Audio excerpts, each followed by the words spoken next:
માં જલ્દી આવ, જો તારા કાનાએ શું કર્યું છે. શું થયું બલભદ્ર? મારા લાલને તો કાંઈ વાગ્યું તો નથી ને? ના મૈયા, તારા લાલે તો આજે હદ કરી. એણે ધૂળમાં રમીને માટી ખાધી છે. ઓ કાના, શું સાંભળું છું આ? તું હવે આટલો મોટો થયો કે માટી ખાવા લાગ્યો? શું ઘરે માખણ ખૂટી પડ્યું છે? ના માં, મેં માટી નથી ખાધી. આ દાવ અને તેના મિત્રો મને વઢાવવા માટે જૂઠું બોલી રહ્યા છે. જૂઠું ન બોલ કાના, તારા હોઠ પર હજુ માટી દેખાય છે.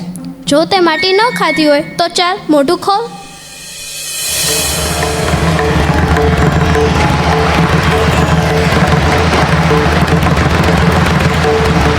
યશોદા માતાએ કાનાના ખુલ્લા મુખમાં ત્રણેય લોક, આકાશ, પાતાળ અને પૃથ્વી, જ્યોતિષ ચક્રો, ગ્રહો, તારાઓ, 10 દિશાઓ, પર્વત, દ્વીપો અને સમુદ્ર સહિત સમગ્ર પૃથ્વીના દર્શન કર્યા.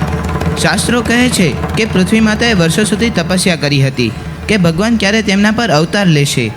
પ્રભુએ માટીને પોતાના મુખમાં પધરાવીને એ પૃથ્વી તત્વને ધન્ય બનાવ્યું અને તેને પોતાના સ્પર્શથી પાવન કરી દીધી. જે બ્રહ્માંડનો સર્જક છે તેને કોઈ પદાર્થ ખાઈને ભૂખ સંતોષવાની જરૂર નથી, પણ જ્યારે એ માટી ખાય છે ત્યારે તે સંદેશ આપે છે કે આ નશ્વર ગણાતી માટી પણ અંતે તો પરમાત્માનો જ અંશ છે. લોકો કહે છે કે કૃષ્ણએ માટી ખાધી, પણ સત્ય તો એ છે કે કૃષ્ણએ માટીના બહાને યશોદા માતાના અજ્ઞાનને હરી લીધું અને મુક્તિનો માર્ગ દેખાડ્યો.